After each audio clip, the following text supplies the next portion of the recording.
Welcome to day three of, I'm sorry, not day three. It's been so many days, I've forgotten. Welcome to day 10 of COP28, and we're broadcasting live from Dubai. We have Dana Freling from Democrats Abroad, and we have John Capece from the Democratic Environmental Caucus of Florida, and my name is Angela Fobbs, and I'm joining you here today, taking place of Rock. Um, Welcome, John, and Thank welcome, you. Dana. So, we found out today that COP29 is going to be in Azerbaijan.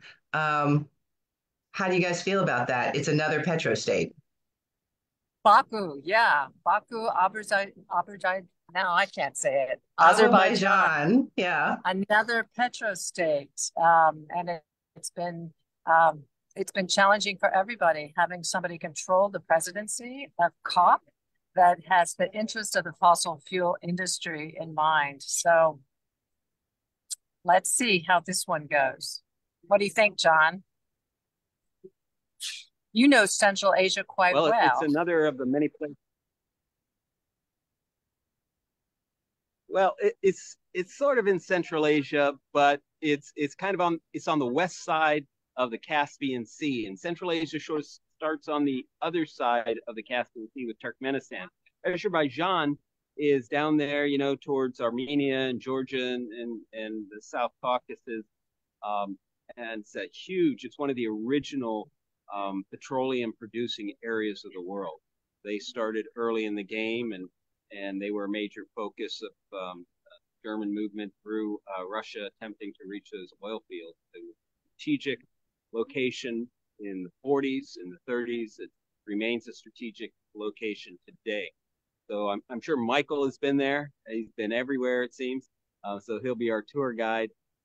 But I have never been. I've been as far south as Georgia and far east over there as Turkey.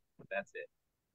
But Armenia and Azerbaijan have been at war recently, and I understand that both countries submitted a bid for the COP, but in the name of peace, Armenia withdrew theirs to try to lay the groundwork for peace between the two countries. Let's hope that hostilities don't re-energize over there before 80,000 people descend on that rather small country. Yeah. Yes, they took a similar action during that war, I guess, over in the Nagorno-Karabakh, and sort of said, well, we really don't want to get into this time around. It's been a point of contention and a point of conflict for many years. Well, what about I read something today about the president of COP28 making a last ditch effort for all countries to come together and find common ground amid their deep disagreements over future climate action. Have you guys heard about anything about that or seen what's going on with that? Well, Well, that's a there has common been a lot. theme. Sorry, John. Go Go ahead. ahead, Dave. Dana? There has been a lot of anger about the language that they want to keep out of the COP agreements, and that would be phasing down or phasing out fossil fuels. They would like to insert language that we can still use abated fossil fuels, meaning that we can take the pollution out of the atmosphere. But I think the vast majority of countries understand that we cannot continue to use our atmosphere as the world's sewer. So, yes, he's calling for everyone to come together, and he would like everyone to come together to help bolster the fossil fuel industry. Yeah. John, what Well, do you the think about that? same thing seems to happen in the closing days of every one of these COPs. Whatever agreement they're working toward in that particular year, they will have never accomplished it by this point in the conference. So there's a little brinksmanship on the part of the various nations and a lot of last minute haggling. Most of these people, they arrive with their marching orders, their opening positions, and their bottom lines from each nation. So they sort of know how far they can go, but actually getting them there that quickly, getting each nation to their bottom line, their most aggressive action on climate change is always a challenge. And this year is no different. One other thing that I've heard a lot, or I've read a lot about, are the record number of lobbyists that are there at COP28 this year. How do you think that's influencing what's going on? And then maybe it's keeping us from making progress. What do you think, John? Well, it's always the case. Now they're being labeled as lobbyists. Half the time, most of these or many of these government officials come from the various industries, whether it's in the United States or from other nations. They're all very connected people with the economies of their countries. So, in effect, the national negotiators are often, in effect, lobbyists. So now Wow. it's down to the corporate level. Wow. Dana, what do you think about that? Yeah, I think John hit the nail on the head. There have always been fossil fuel lobbyists here. They've just been pointed out, but OPEC has had an outsized role also, and they have been quite angry, of course, as a neighbor and partner of with the UAE. So they have the president of OPEC said yesterday that he will absolutely not accept any language in the agreements that calls for the phasing out of fossil fuels. It's Wow. never been stated so clearly, and they think they have enough power to block it. Let's see. Wow, that is rather amazing. I find it a little bit shocking, primarily because this year the Middle East has experienced a lot of effects of climate change. They've had so much rain in the Middle East, lots of floods, hail, all sorts of things that people that have typically a 30-degree climate shouldn't have. So I feel a little bit shocked about that. How's the weather been while you were there? Because right before you arrived, there was a huge flood there. Um, yeah. So, Well, John got here earlier than I did, but weather's been beautiful since I've been here. What about you, John? Well, the weather is very much like Florida at this time of the year. Temperatures in the 80s, high humidity, feel right at home. But yeah. it is true that it was a little uncertain whether or not, I was going to be coming over here because the news was flush with the flooding uh, reports. But I see no evidence of it here. It appears to have come a flash flood and drained away, and I'm sure UAE officials made sure everything was spick and span before we arrived. But it is the case that these desert nations, in fact, they are, if they remain desert nations, they're probably the most able to sustain climate change because they live indoors anyway. They have these huge malls that are all powered by air conditioning. So as long as no severe, floods or hurricanes or something blow down their structures, as long as you have enough energy and enough stuff to fortify and build structures, you can survive serious weather. It's like building a space station. And in effect, when you're living on the desert, you've got yourself a little space station, a little oasis in the middle of an extremely inhospitable land mass. Now, as it gets more severe, they're going to have to fortify themselves even further. But in a nation like ours, like the United States, where we're dependent upon high levels of rainfall with outdoor agriculture, we're not growing everything in greenhouses or producing it in factories. We're more vulnerable. Our society would be more vulnerable to climate change. Yes, that is definitely true. We are more vulnerable. Anywhere that you have farming is incredibly more vulnerable. I know that was one of the themes of this COP to talk a lot about farming and produce and agriculture and raising meat. But let's move on a little bit. I know, Dana, you spoke with someone from the Union from Concerned Scientists today. Do you want Yeah, to tell us a little bit about that? this was on the heels of a fascinating session on climate change and the courts. judicial perspectives on climate litigation. There were chief justices from nations from all over the world, and especially from the global south, from Brazil, from Pakistan. And very deep discussions on how courts and justices in particular can help mitigate and help with the adaptation towards climate change, which is deeply affecting all these countries.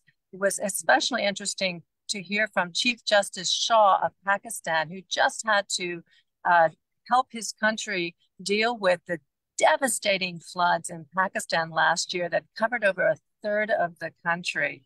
The remarks were salient.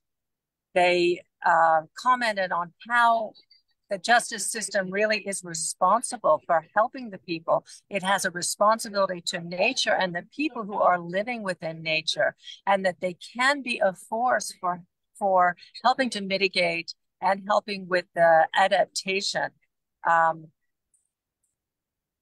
They also stress the fact that they cannot make the cases, that it is the people that must make the cases.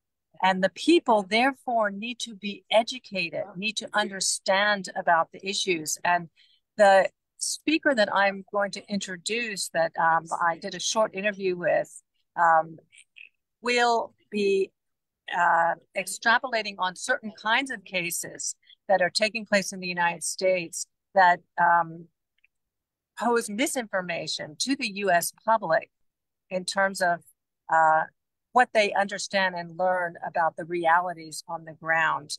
I also wanted to remark that there was some interesting, there were interesting proposals by the court, by these justices, saying that they believe that a new climate court, a new global climate court should be established that helps make sure that these legislation that agreements are carried out and there is actually accountability.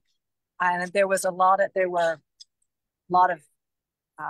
networks being established, and this seems to have been a very popular issue we're talking about the chief justices of Supreme Courts around the world. Unfortunately, the U.S. wasn't there, and I'm not sure that the U.S. would be so inclined to accept such a system.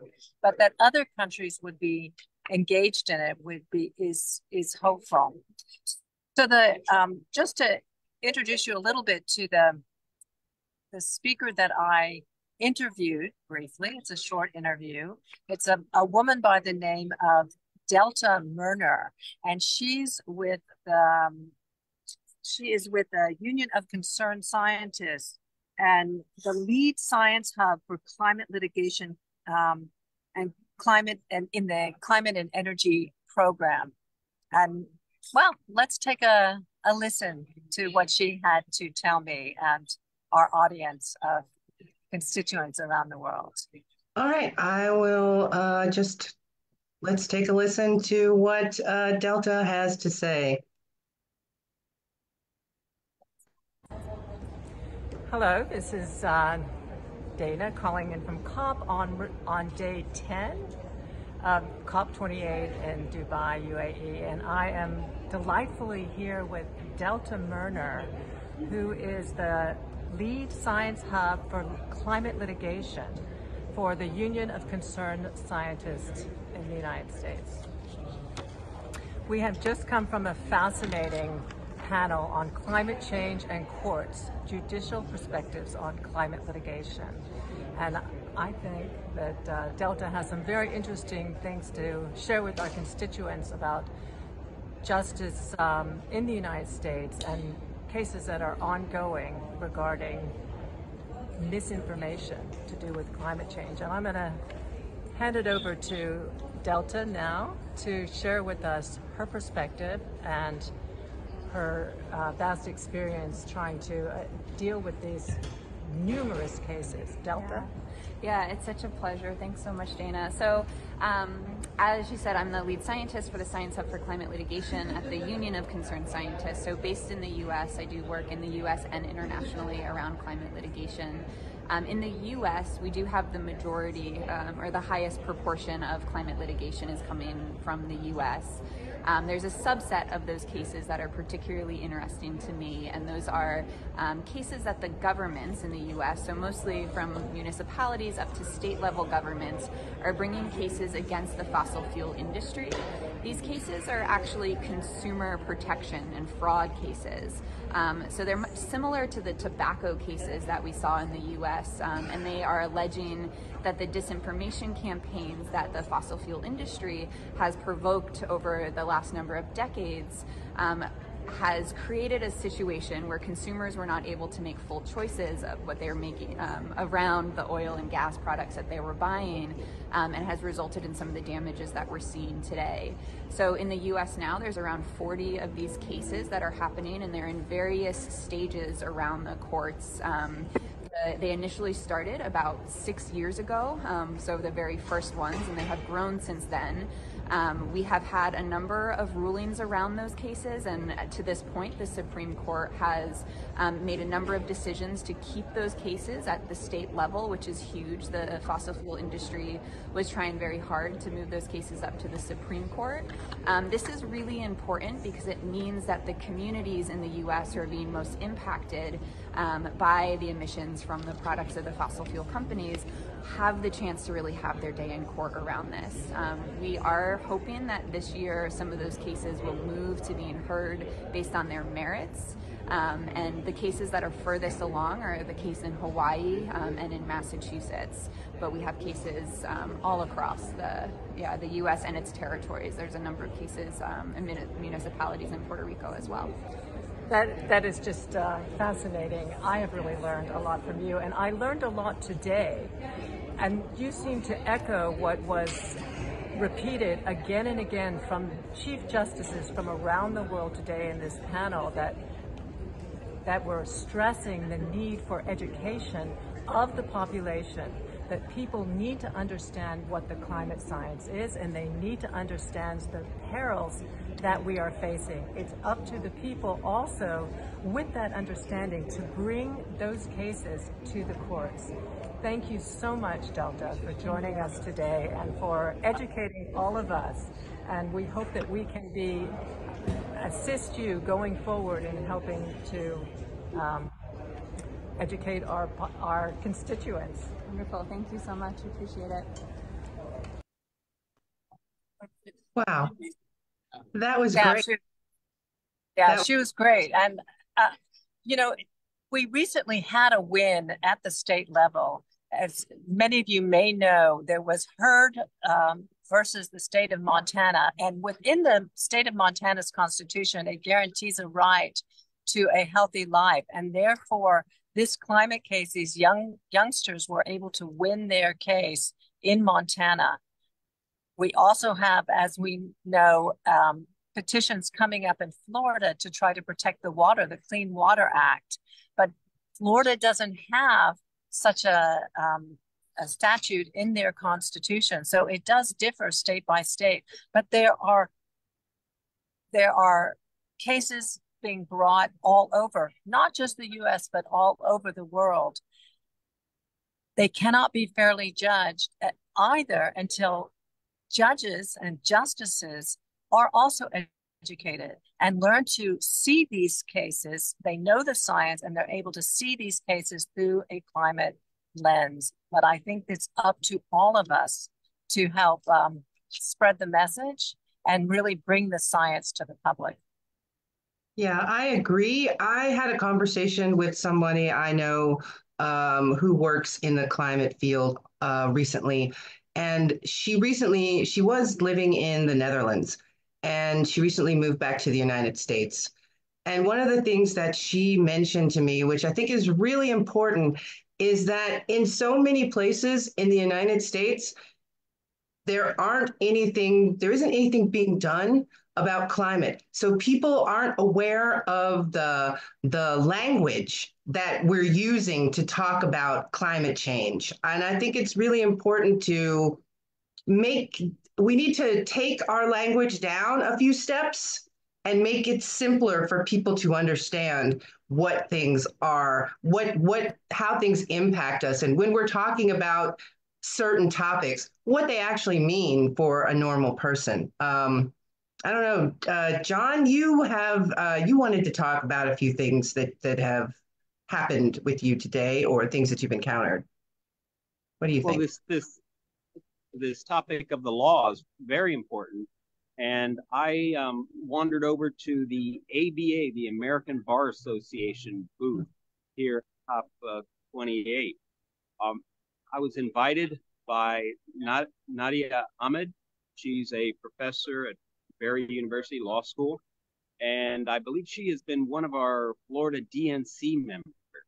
And she let me know that Senator Markey would be at their booth this afternoon. So I wandered over there and had a chance to talk with her and with Senator Markey. And Senator Markey is, of course, all climate activist hero. He's our champion in the U.S. Senate. He joined years ago with AOC in the House to author the Green New Deal legislation. And he's been at the forefront on all of the climate issues for the U.S. Senate, for our country. So it's very interesting to listen to him talking to this group of lawyers staffing this booth. And they emphasize the importance of exactly what Dana and you were talking about relative to the legal system and the complications in all of our states dealing with climate. And in fact, Rock, who's normally moderating this, is probably off working on his thesis right now, and he's studying legislation in all 50 states. And you mentioned the disparity from state to state. I believe that his research has shown that when you're compiling regenerative agriculture legislation and you put them all together, all the bills that pass, I think 687 going back, we could, most of them in recent years, approximately 50% of those bills fall within just 4 or 5 states. Wow. 4 or 5 states.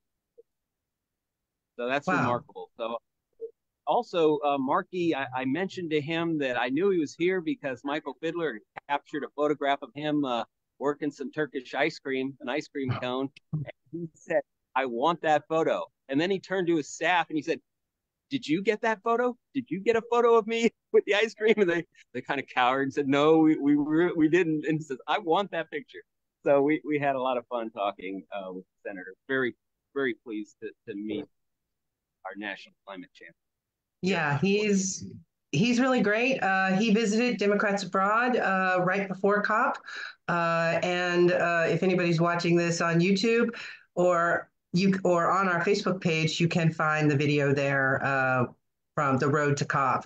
And he's awesome. He encourages me that we can really get climate action in the United States. But of course, we need everyone to vote. Yes, for sure. Vote We need blue, everyone to think vote, green. Angela, because we also need to make sure that the justices and judges put into place are looking at these cases through a climate lens. And that means that we need Democrats in office to make sure that we have judges that are open to looking at this kind of legislation. Yes, for sure. And I just want to mention that in Florida, there is a petition to change the Constitution to add clean and healthy water as a constitutional right in Florida. I'm a Florida voter also. It's very important. You know the author of this petition, don't you, John? I do. And I also know I met over at the ABA booth, one of your fellow Democrats abroad, Larry from Belgium. Moffat. Had a nice visit with him. But yeah, we've been working on this for years. Several years ago, we attempted 4 separate constitutional amendments on sort of related environmental topics. And this year we distilled that down to 1. But it's a significant challenge.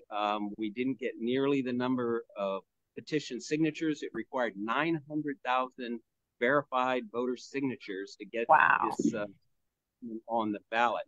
Now, we know that it would have succeeded because it was done in Orange County as part of their, Orange County being Orlando, Disney area. It was as a county charter amendment, and it was awarded as a rights of nature rather than right to clean water. And it received 89% of the vote, which Wow. means it's a bipartisan issue. Democrats and Republicans supported alike. Yes, well, clean water is important for every human, no matter what your political persuasion or interest.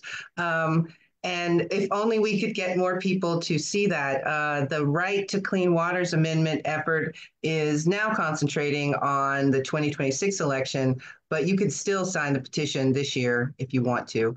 Was there anything else, John, that has happened today that's interesting? On the right to clean water, you know, Nikki Fried, our Florida Democratic Party chair, we visited with her in April, and she was very supportive. But she let us know that these petition actions are very challenging and require a lot of money. We have 3 of them active in Florida right now that we think will bring out some Democratic voters. One on marijuana.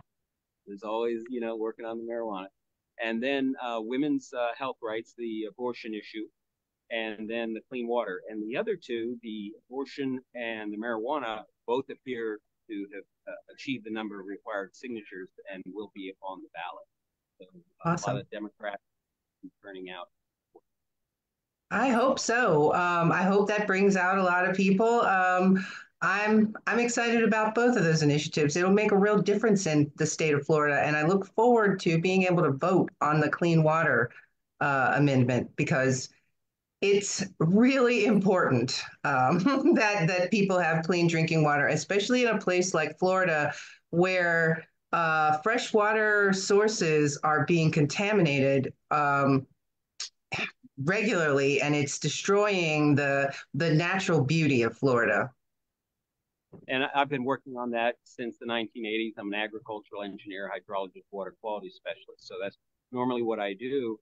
But then this climate issue in the 90s, 80s, and 90s, moved to the forefront. We realized that no water solution is going to withstand unless we also address climate. So we have to address climate in parallel with our water and other environmental issues. Climate will overwhelm progress on those other environmental considerations, leave us in tatters. But you mentioned the importance of Democratic voters and getting them to the polling stations this year, but it's also important to have good green Democratic candidates that Yes. we can vote. And I had a talk with one of those from Southwest Florida, and she'll be running for the nomination for our congressional district, the seat currently held by Republican Byron Donald. So, let's get rid of him. Yeah. So if you can bring up video, it's long, but Carrie Lerner is a very interesting candidate, and I think you'll enjoy hearing. Okay. All right. Well, I will then let me just bring up the video and we will. I just wanted to say I did mention this yesterday evening that we had the pleasure of hearing John Kerry at the end of a impressive session about saving our forests as the lungs of our planet. And John Kerry was the final address to the audience and gave a pretty powerful speech. Well, I think we'll close out with that speech, but let's hear what Carrie Lerner has to say right now. 1 second, please.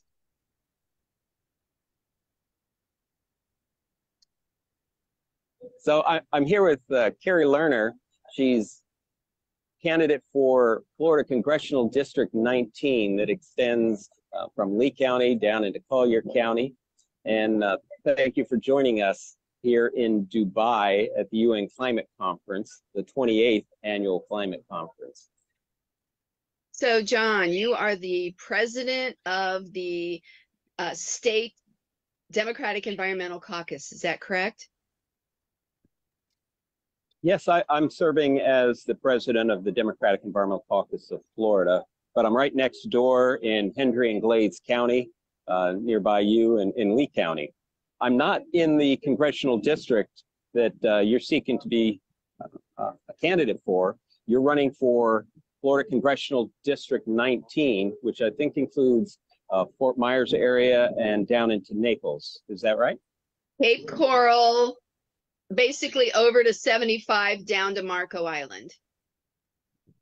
And as a candidate for the Democratic nomination, what background do you bring? What credentials do you bring to your candidacy? I am a former state legislator in the state of New Hampshire. I've been involved in the political process basically since 2002 very heavily on various campaigns and as a volunteer. And for 2020, I led the field operation for Cape Coral, and in 21 and from November of 21 until just a few weeks ago, I was the chair of the Democratic Party of Lee County. So I have legislative experience. I've been in the field talking to people. I grew up in Southwest Florida. This is my home, even though I went to New Hampshire and raised my family there. This is my home and has been my home, and I came home to serve. Now, if people want to Google your background, will they find your New Hampshire record under Carrie Lerner or perhaps some other name? No, Carrie Lerner. Great. Absolutely. I'm also a realtor, but that'll all show up. There's, my election in New Hampshire will show up because I flipped the fourth most Republican district in the state, which was a shock to a lot of people, including me. But that will come up. You can look at my record. Ballotpedia has my record of what votes I took, and So even though I live in the adjacent counties, Hendry and Glades next to Lee there, I'm not there right now. I'm here in the United Arab Emirates in the city of Dubai, where the United Nations is holding their 28th Conference of the Parties, their annual climate conference. And it's been a very interesting experience here. It's a 2-week long conference, and it's held in a different city, a different nation each year. And we are into week 2 of the conference. We still have a few more days left, but it's been very contentious here. And the primary issue has been the leadership of this conference. Each year, a nation and an individual is appointed as the presidency of the Conference of Parties. And this year, it's an oil executive, the Abu Dhabi Oil Company, and here in United Arab Emirates. It's been controversial here. What are your perspectives on that, and what are you hearing back in the U.S. on that topic? Well, I'm hearing a diversity of responses to that. The question, mostly what I'm hearing is the questioning of having the leadership of fossil fuel company. Does it benefit in any way, shape, or form having them come to the table? Because we have to talk, to exclude entirely those of opposing opinions. We're never going to come to any sort of resolution. However, with the fact that they're in leadership, are they corrupting? Have they corrupted the proceedings and the discussions? And is it all about propaganda? And that would, I don't have a firm opinion on that yet. I would look to you as, by the way, thank you for traveling there on our behalf. And I would look to you to provide your perspective. Well, I'm an engineer, so to me, it's all about the numbers. When I look at an oil producing nation like the United Arab Emirates, I'm not sure I see a huge difference between a major oil consuming nation like the United States. It's two parts of the transaction, the production and the consumption. And of course, they have not held the conference in the United States, and that that may be a contributing factor. But, you know, I would rather someone else be in charge. I would like to see the oil companies at the table, contributing to the solutions and planning for transition of their economies, just as we in the West and the consumer nations must transition our economy. So, you know, there are cases to be made on both sides of this issue, supporting diversity in leadership versus a more politically correct selection of location and presidency. Yeah. But you know, I'm curious to ask you about the local issues in Lee County. You know, you were clobbered by Hurricane Ian. You know, over in Hendry County, Glades County, we had some effects from it, but it wasn't nearly as bad as some of the prior hurricanes. But Fort Myers down to Naples, Cape Coral, just tremendous impacts. And now the government's getting around to begin to help the community recover. Not only recover, but take measures to address these sort of risks in the future. What are you seeing, and what do you think ought to be done on that front? Well, there is a HUD, which is the federal government, which actually, you know, comes from Biden. HUD has, we have a $1.1 billion grant that is, the funds have been set aside with specific requirements, certain percentage of to build resiliency in Lee County. It's a specific to Lee County grant, so it does not include my constituents from Collier County. But $1.1 billion is a lot of money. It's not enough money to do what needs to be done. There need to be many more billions of dollars. However, there's, as one expects, when money comes, there's a lot of bickering going on. They have had, the county commissioners are the ones who are managing this, about where the money's going to go, who's going to be responsible for it. It was very difficult to get the county commissioners in their informational session, their representative, to even admit that it was the commissioners who are making the decision under the restrictions imposed by HUD. So the this resilience program, I think more study needs to be done as to the specific measures. I mean, there are still people who are not in their homes yet.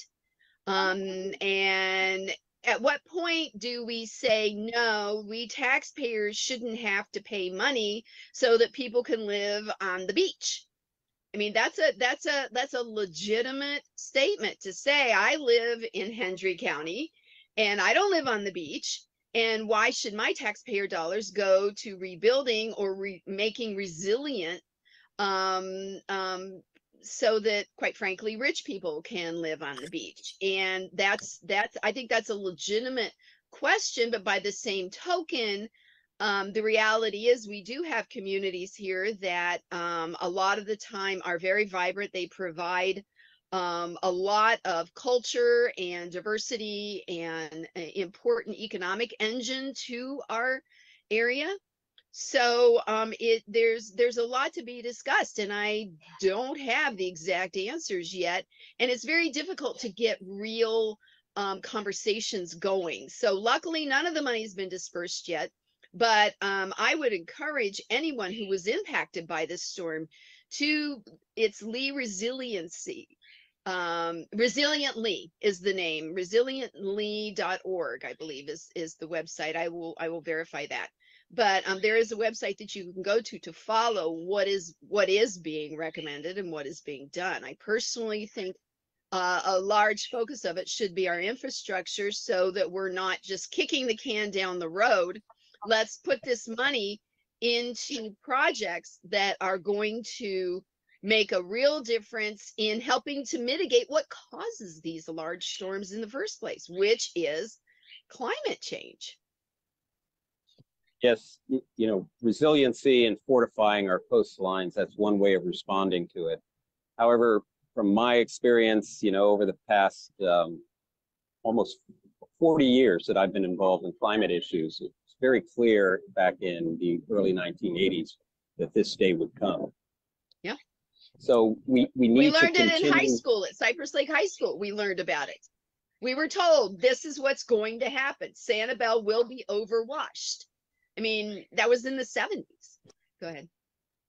And you know, the Republican Party has been consistently denying that climate change is a thing. And now that it is a thing, I'm not quite sure what their position is in the face of this reality.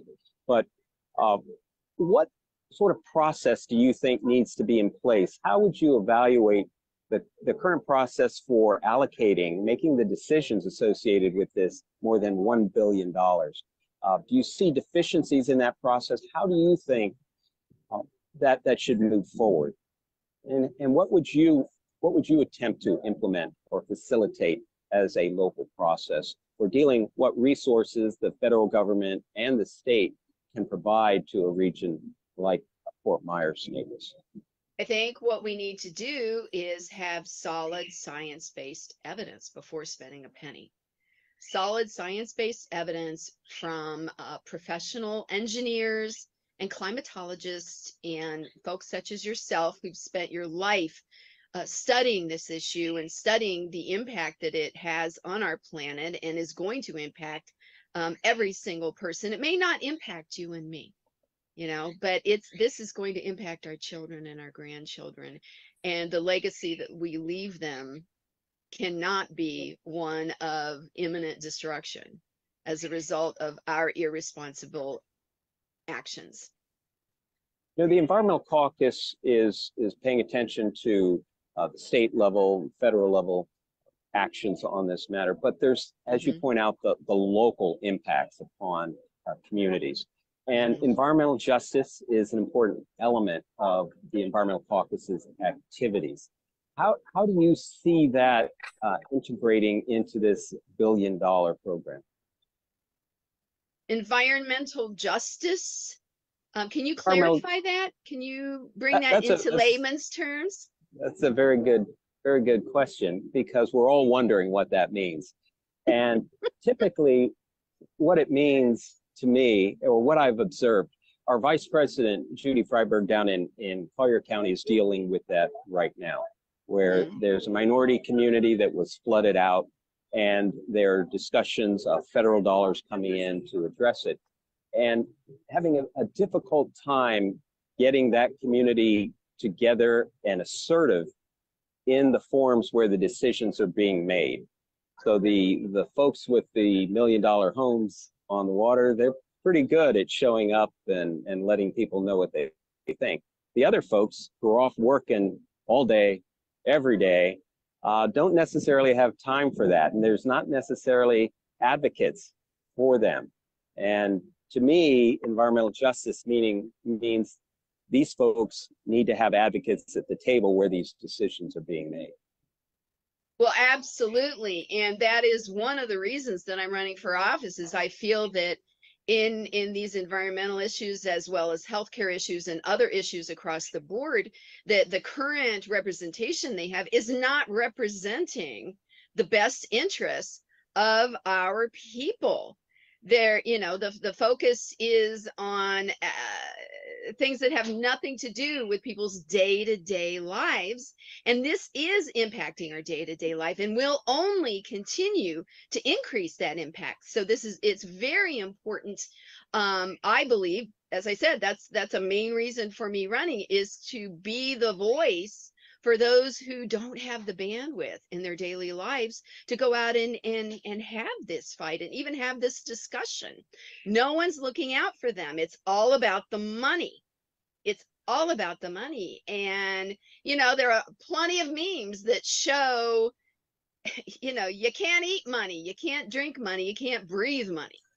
You know, at some point, it's very relevant to even the wealthiest of folks. And I think that a lot of, you know, and I don't want to say this is a class war, because it's not. I think that there are a lot of people of means who do understand what's happening here and do understand the importance of providing a substantive, workable implementation of a plan that's going to get us going in the right direction, and who also share that sense of urgency that you and I share about the fact that time is now. Things need to be done now. We need to start actions now. Right. We need to act now. We need to vote now so that we can take collective action. Absolutely. So, Carrie Lerner, thank you very much for spending some time with us. Yeah. And good luck in your campaign. Thank you, John. And thank you for traveling across the world there to help bring the information, to help educate us from your firsthand perspective of what is actually going on and what the rest of the globe is doing. Because that is one of the arguments the Republicans make is that, oh, it's all on the United States, that the United States is the only one that's being asked to make sacrifices. And I think that from what you're sharing and from what you've learned there, and I think that is absolutely a false narrative that we need to combat. Would you agree? I completely agree, and there's a lot of individual responsibility as well. Flying halfway across the world has a significant carbon impact. Yeah. So I try to make sure that being here, a couple of people, that we take the information that is available here and we communicate it back to people in the United States so many more people get the benefit, so that the carbon expenditure that I incur coming, on a 13, 14-hour airline flight is justified. Yeah. So talking to you and others like you who are very concerned about this issue help achieve that objective. So thank you again, Carrie, for joining us. And again, best of luck. Thank you so much, John.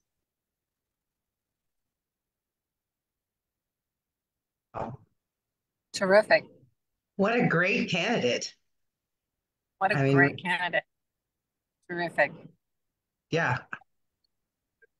I don't vote in her district. Elected, Angela.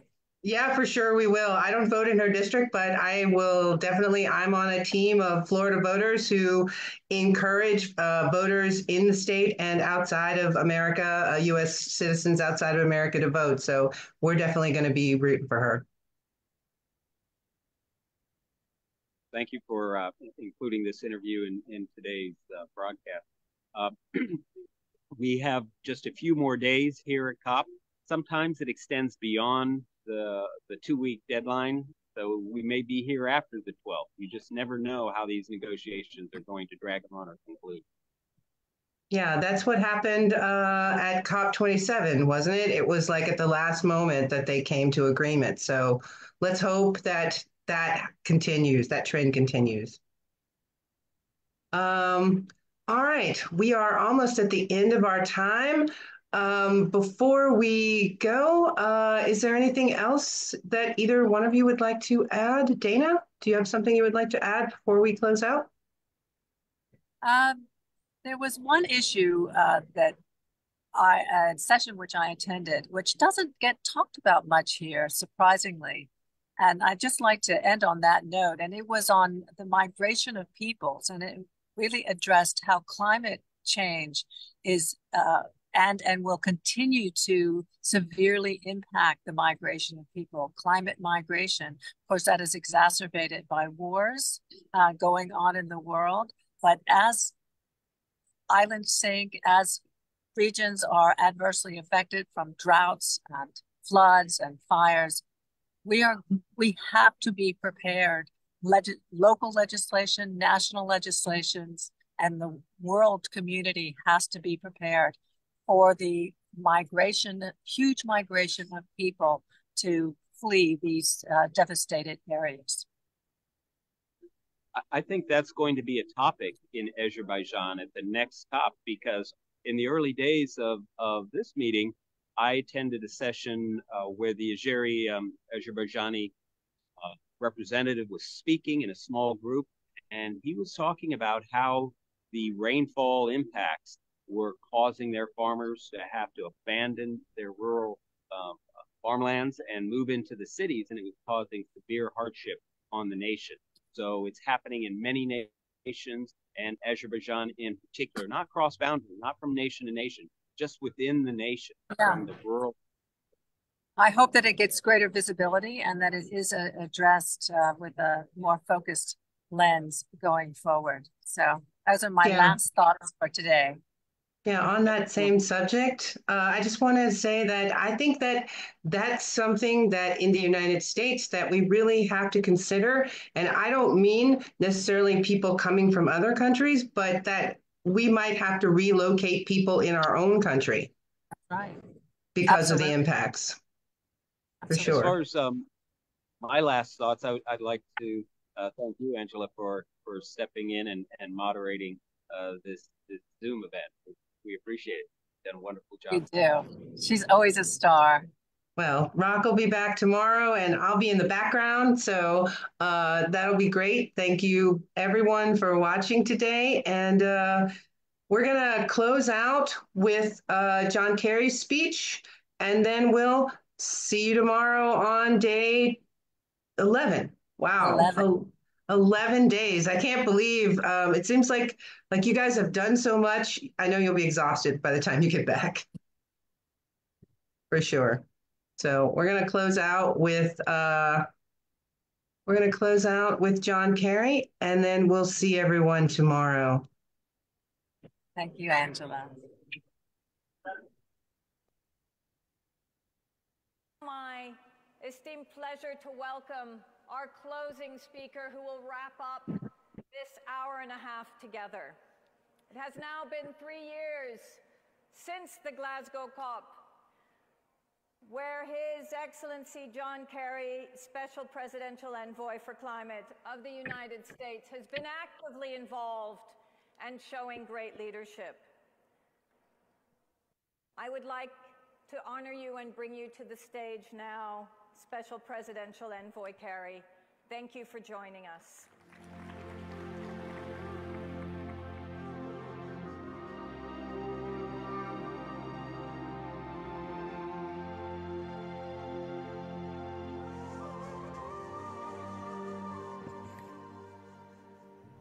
Thank you very, very much.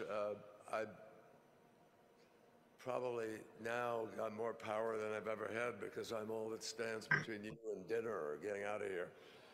So I'll try and be respectful. Thank you for being here. This is extremely important because, as everybody has heard, I think again and again today, and I'm gonna try not to be repetitive, but the degree to which we rely on nature, we already know the degree to which we are abusing her. And there's a certain contradiction in that because so much of the gift of life comes through nature. I think of the oceans, for instance, where 51% of the oxygen that we breathe comes from the ocean. But in the same way that we are so destructive about sustainability on land, we seem to be ignoring the consequences of our actions in the oceans too. We've just heard from ministers for some period of time now, and my colleague Samuel Jinapur, the co-chair with me of the Forest Leaders Partnership, and he knows as well as anybody, because of his experience in Ghana, what the meaning of our responsibility is with respect to our forests. But there's no way that we get to keep 1.5 degrees as the limit of the warming of the planet if we do not stop deforestation. The deforestation rate that is taking place today will, notwithstanding all we do for mitigation, all we do to stop emissions, all we do with respect to shipping and the hard-to-abate sectors, steel, you name it. If we don't stop deforestation, we will destroy the lungs of the planet, they have been called, and the ability to be able to contain massive amount of carbon. That's why I took on the task of co-chairing along with Samuel Jinapur, the Forest and Climate Leaders Partnership, in order to make sure that we keep the climate right at the forefront of the forest component of the climate, right at the forefront of our thinking about how we proceed to take action.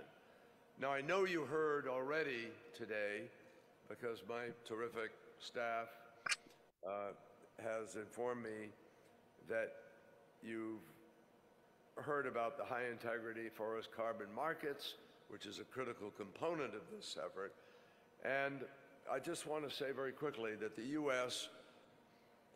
and other partners took a bold step of pursuing a new model for partnership with tropical forest countries and uniting coalitions of governments, philanthropies, the private sector, and the Development Finance Corporation of the United States in order to support bold forest climate ambition with over $240 million in investment and support that has been identified to date.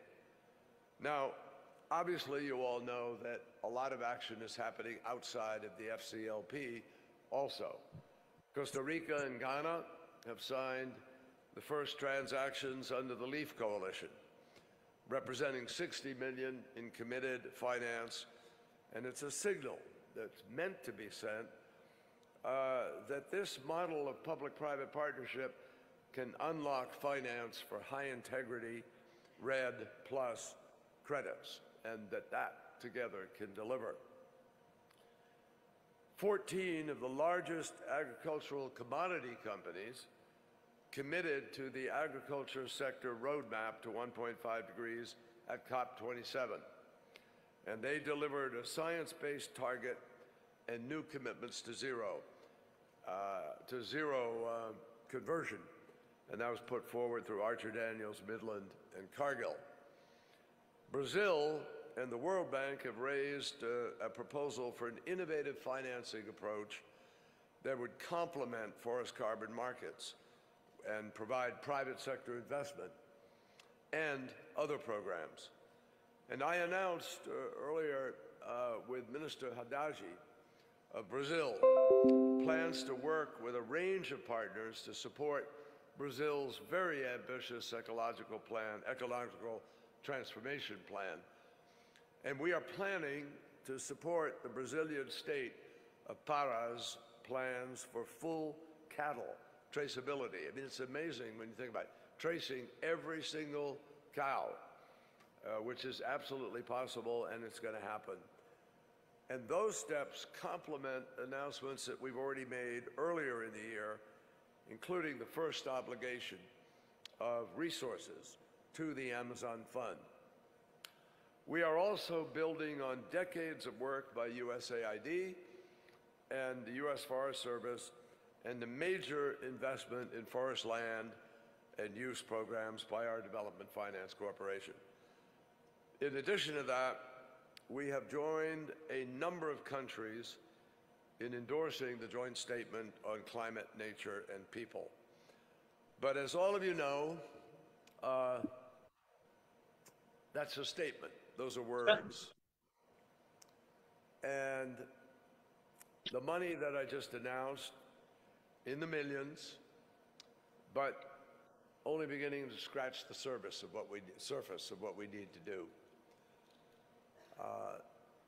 One of the things that has disturbed me greatly, I'm going to be, I hope not the skunk at the garden party, but if we don't talk truth, we're never going to solve this problem. There's a word that is critical to everything we think about and want to do and try to do about the forests. It's called enforcement. It's called the law. And regrettably, so much of what is happening with respect to our forests is illegal, criminal activity. And we need desperately to pull nations together in order to find a way to be able to do the fundamentals of providing justice I see indigenous folks sitting here in the front row. They know better than anybody with the disappearances that take place, the lack of accountability for life itself in the forest, the degree to which indigenous peoples' views about how to manage it are discarded, or the degree to which indigenous peoples are simply abused by the process. And what, 25 million or so in the Amazon alone. I've watched the films that have been taken by various people of what happens with the cattle and what happens with the illegal logging and what happens with the gold mining. All you have to do is watch some of these unbelievable documentaries about the illegal gold mining and the abuse of people to understand the scope of this problem. So to me, I was formerly a prosecutor. I ran one of the largest district attorney's offices in the state of Massachusetts. And I know what organized crime is because we took it on, and it's dangerous, and it's hard.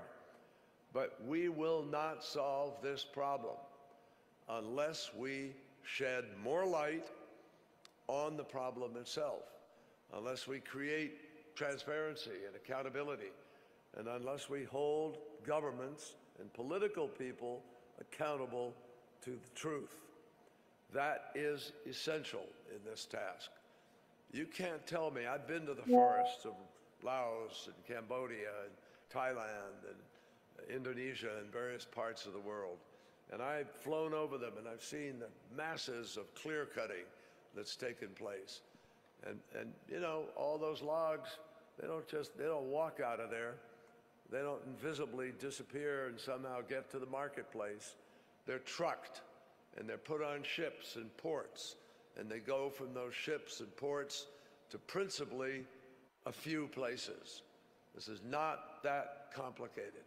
What's complicated is organizing our efforts to be able to be honest about it and say what we need to do. With Brazil a couple of years ago, we started a new working group. And for our point of view, that working group involves every department of our government that has anything to do with enforcement, from the Defense Department to the State Department to the Treasury Department to the FBI to the DHS, to Homeland Security. Every component of our governments now has to come to this task of preventing deforestation. And I know some people don't like to hear it. It gets uncomfortable. Governments squirm a little bit. People somehow don't want to talk about it. But by God, if we don't talk about it, we're not going to do what we need to do to preserve the forests of this planet. And the forests of this planet are indeed the privileged possession of the countries that have them. But the rest of the world has a right to try to press the issue of how we maintain life itself on a planet where we all share responsibility for the future. So thank you for being part of this important discussion. But let's make sure we do the things that are really going to make the difference. I was listening earlier, our great friend Mohammed from Colombia said this is an emergency. She's absolutely correct. The whole damn thing is an emergency, not just climate itself, but every component of it. And we have to be the people who are going to hold the world accountable. Thank you.